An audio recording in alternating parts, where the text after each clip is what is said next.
غار سے نکلے، مدینہ کی طرف سفر شروع کیا۔ پیچھے قریش نے کیا حکم دے دیا تھا کہ جو بھی ابو بکر اور محمد صلی اللہ علیہ وسلم کو پکڑے گا اس کو 100 اونٹ دیے جائیں گے۔ سراقہ بن مالک آپ لوگوں کا پیچھا کرتے کرتے پہنچ گیا۔ اب یہ جا رہے تھے اور ابو بکر رضی اللہ عنہ نے دیکھ لیا کہ بہت دور سے سراقہ بن مالک آ رہا ہے۔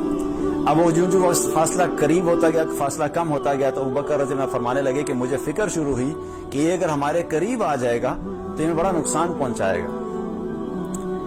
تو اتنے میں کیا ہوا کہ بہت قریب پہنچ گیا سراقہ بن مالک، تو ابو بکر رضی اللہ عنہ رونا شروع ہو گئے، ان کی آنکھوں سے آنسو نکلنا شروع ہو گئے۔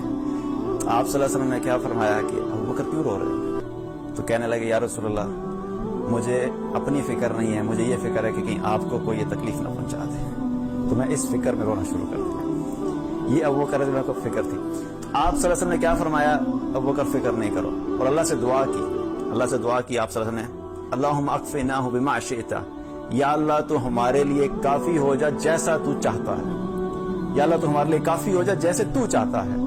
اور جب آپ نے یہ دعا کی تو سراقہ بن مالک کا جو گھوڑا تھا وہ جگہ جو تھی وہ سخت تھی۔ اب سخت جگہ میں کسی چیز کا دھنسنا کوئی پاسبل نہیں ہے، ریت ہو تو ریت میں کوئی چیز دھنس جائے، سخت جگہ تھی، لیکن جب اللہ کے رسول صلی اللہ علیہ وسلم نے دعا کی تو سراقہ بن مالک کے گھوڑے کی اگلی دونوں ٹانگیں وہاں پہ دھنس گئی اور وہ گر گیا، اور آپ صلی اللہ علیہ وسلم کی دعا قبول ہوئی، اور اللہ تعالیٰ نے آپ صلی اللہ علیہ وسلم کو اور ابو بکر رضی اللہ عنہ کو وہاں سے نجات دلائی۔ غزوہ تبوک کے موقع پہ جب وقت آیا تو عمر رضی اللہ عنہ فرماتا ہے کہ وہ وقت ایسا تھا کہ میرے پاس مال کی کثرت تھی، اور عمر رضی اللہ عنہ مستقل اسی فکر میں رہتے تھے کہ کسی طریقے سے میں ابو بکر سے آگے نکل جاؤں۔ کمپٹیشن، مقابلہ، ہم بھی کمپٹیشن کرتے ہیں نا، ہم کسی سے کمپٹیشن کرتے ہیں، تمہارا موبائل کون سا ہے، میرا موبائل تم سے بہتر ہونا چاہیے، تم وہ والا برانڈ پہنتے ہو میں تم سے بہتر برانڈ پہنوں گا، تمہاری گاڑی یہ والی ہے میرے پاس تمہارے سے گاڑی اچھی ہونی چاہیے۔ ہم دنیا کے کمپٹیشن میں لگے رہتے ہیں۔ صحابہ جو تھے وہ آخرت کے کمپٹیشن میں لگے رہتے تھے کہ کسی طرح ہم ایک دوسرے سے آگے نکل جائیں۔ ابو بکر رضی اللہ عنہ اور عمر رضی اللہ عنہ اکثر کمپیٹ کرتے تھے کہ کسی طرح ہم آگے نکل جائیں۔ عمر رضی اللہ عنہ فرماتے ہیں کہ مجھے یقین تھا کہ غزوہ تبوک کے موقع پہ میں آگے نکل جاؤں، کیونکہ غزوہ تبوک کا وہ وقت تھا جب رسول اللہ صلی اللہ علیہ وسلم سب کو کہا تھا کہ جو جتنا صدقہ کر سکتا ہے کر دے۔ عمر رضی اللہ عنہ اپنا مال لے کر پہنچے آپ صلی اللہ علیہ وسلم کے پاس، پہنچے یا رسول اللہ یہ مال میری طرف سے آپ نے رکھ لیا۔ آپ صلی اللہ علیہ وسلم نے پوچھا یا عمر پیچھے اہل و عیال کے لیے کتنا چھوڑ کر آئے ہو؟ عمر رضی اللہ عنہ نے فرمایا یا رسول اللہ جتنا لے کر آیا ہوں اتنا ہی پیچھے چھوڑ کے آیا ہوں، یعنی جتنا میرا مال تھا اس کا نصف ادھر لے آیا ہوں اور اس کا نصف اپنے اہل و عیال کے لیے چھوڑا۔ اتنے میں ابو بکر رضی اللہ عنہ آئے، اپنا مال لے کر آئے، یا رسول اللہ میری طرف سے مال۔ پوچھا رسول اللہ صلی اللہ علیہ وسلم نے ابو بکر کتنا چھوڑ کے آئے؟ فرمایا یا رسول اللہ پیچھے صرف اللہ اور اللہ کے رسول کو چھوڑا ہے، سارا مال دے دیا،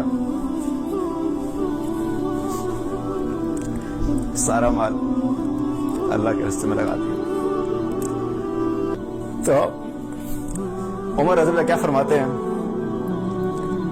کہ اس دن مجھے یقین ہو گیا کہ میں ابو بکر سے کبھی آگے نہیں نکل سکتا، میں ابو بکر سے آگے نہیں نکل سکتا۔ تو ابو بکر رضی اللہ عنہ جو تھے وہ آپ صلی اللہ علیہ وسلم کے بہت قریب تھے، اور امت میں سب سے بہترین شخص کون ہے؟ امت میں سب سے بہترین شخص کون ہے؟ آپ صلی اللہ علیہ وسلم نے فرمایا کہ میرے سامنے ترازو لائے گی اور مقالید لائے گی، مقالید سے مراد چابیاں ہیں، اور ترازو کو لایا گیا، اور ترازو میرے سامنے جب رکھا گیا تو ترازو کے ایک پلڑے میں مجھے رکھا گیا اور دوسرے پلڑے میں پوری امت کو رکھا گیا۔ جس پلڑے میں مجھے رکھا گیا تھا وہ پلڑا جھک گیا میرے وزن کی وجہ سے، وہ میرا پلڑا جھک گیا اور وہ بھاری ہو گیا۔ پھر ابو بکر کو لایا گیا، ایک پلڑے میں امت کو رکھا اور ایک پلڑے میں ابو بکر کو رکھا، تو جس پلڑے میں ابو بکر کو رکھا تو وہ پلڑا بھاری ہو گیا ان کے وزن کی وجہ سے۔ تو پوری امت اور امت کا ایمان ایک طرف اور ابو بکر رضی اللہ عنہ کا ایمان ایک طرف، یہ مقام ہے ابو بکر رضی اللہ عنہ۔ ایک مرتبہ آپ صلی اللہ علیہ وسلم کے پاس ایک عورت آئی، اور اس عورت نے آ کر کہا ملنا چاہتی تھی آپ صلی اللہ علیہ وسلم سے، تو آپ صلی اللہ علیہ وسلم نے اس عورت سے کیا کہا کہ ابھی نہیں، بعد میں آنا، پھر کسی اور وقت آنا۔ اس عورت نے کہا کہ یا رسول اللہ اگر میں بعد میں آئی اور آپ موجود نہیں ہوئے تو پھر کیا کروں گی؟ آپ صلی اللہ علیہ وسلم نے کیا فرمایا؟ اگر میں موجود نہیں ہوا تو ابو بکر کے پاس چلی جانا، اگر میں نہیں ہوا تو ابو بکر کے پاس چلی جانا۔ تو آخری وقت آپ صلی اللہ علیہ وسلم کا دنیا سے جانے کا وقت آیا، اور دنیا سے جانے کا جب وقت آیا تو رسول اللہ صلی اللہ علیہ وسلم جو تھے وہ خشی ان پر طاری ہو جاتی تھی، بالکل بے ہوشی کے عالم میں آ جاتے تھے۔ تو اس بے ہوشی کے عالم میں جب ہوش آیا تو عشاء کا وقت تھا، تو آپ صلی اللہ علیہ وسلم نے پوچھا کہ نماز کا وقت ہو گیا ہے؟ تو صحابہ نے عرض کیا یا رسول اللہ نماز کا وقت ہو گیا ہے۔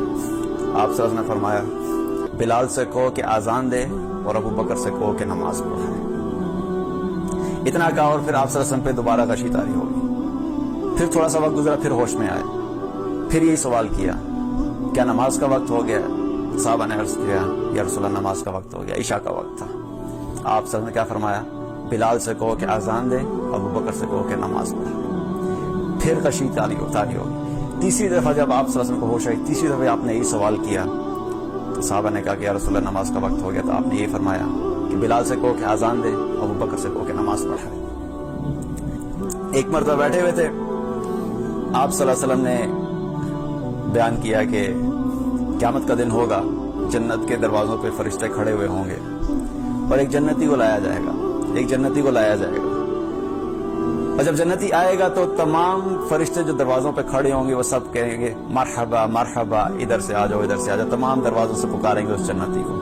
تو ابو بکر رضی اللہ عنہ بیٹھے سن رہے تھے۔ ابو بکر رضی اللہ عنہ نے فرمایا، ابو بکر رضی اللہ عنہ نے عرض کیا کہ یا رسول اللہ اس جنتی کی تو بڑی شان ہوگی، ہم ایک دروازے سے جنت میں چلے تو ہماری کامیابی اور خوش نصیبی ہے، تو جس کو 8 دروازے سے بلا رہے ہوں گے تو بڑی شان ہوگی۔ تو آپ صلی اللہ علیہ وسلم نے فرمایا کہ ہاں بالکل اس کی بڑی شان ہوگی، اور ابو بکر وہ جنتی تم ہوگے، وہ تم ہوگے۔